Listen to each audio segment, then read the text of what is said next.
During our investigation in 1991, the real emphasis was placed more or less at that point on personal experiences. We did have some tape recorders that were rolling at the time. People were using even tape recorders to transcribe their thoughts and feelings on there, and then later they transcribe them onto paper.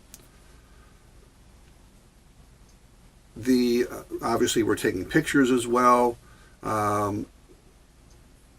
We did have the technology then to shoot, obviously, video. I don't recall any actual video actually being shot there, unfortunately.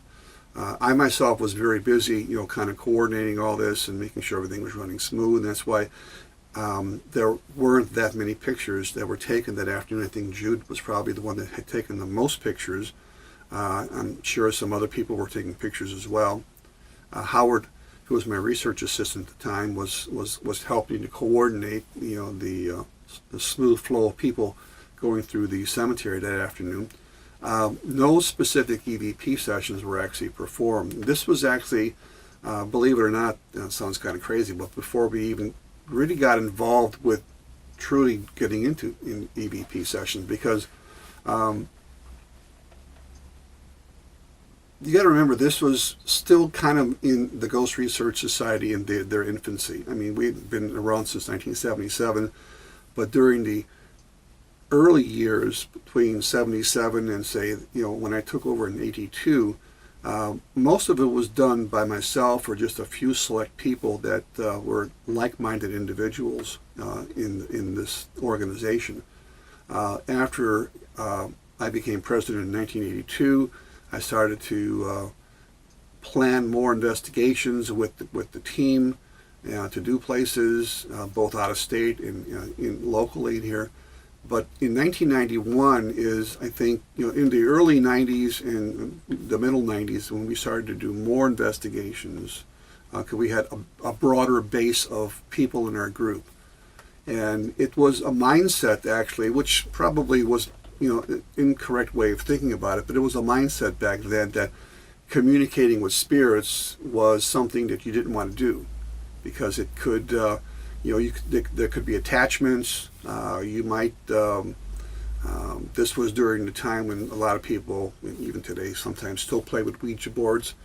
And this was thought to be maybe an uncontrolled way of communicating with spirits, because you never were quite sure of what you were communicating with, because they could say it was so-and-so, and if it was something, was a negative spirit or something even more diabolical, they could masquerade as something else. So we didn't do a lot of EVP sessions in the early portions of our society's investigations until probably towards the latter 1990s or middle 1990s, actually, when we really started to get involved in communicating and then actually having tape recorded sessions. And then at that time I had also had many contacts with a great EVPer called Sarah Estep from the American Association of Electronic Voice Phenomena, the AAEVP.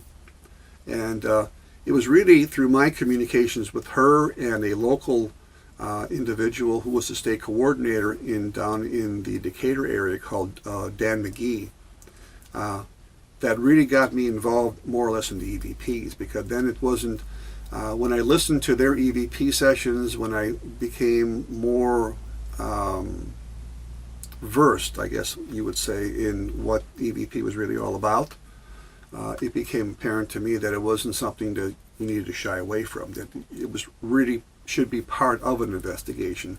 And then from that point we did more and more.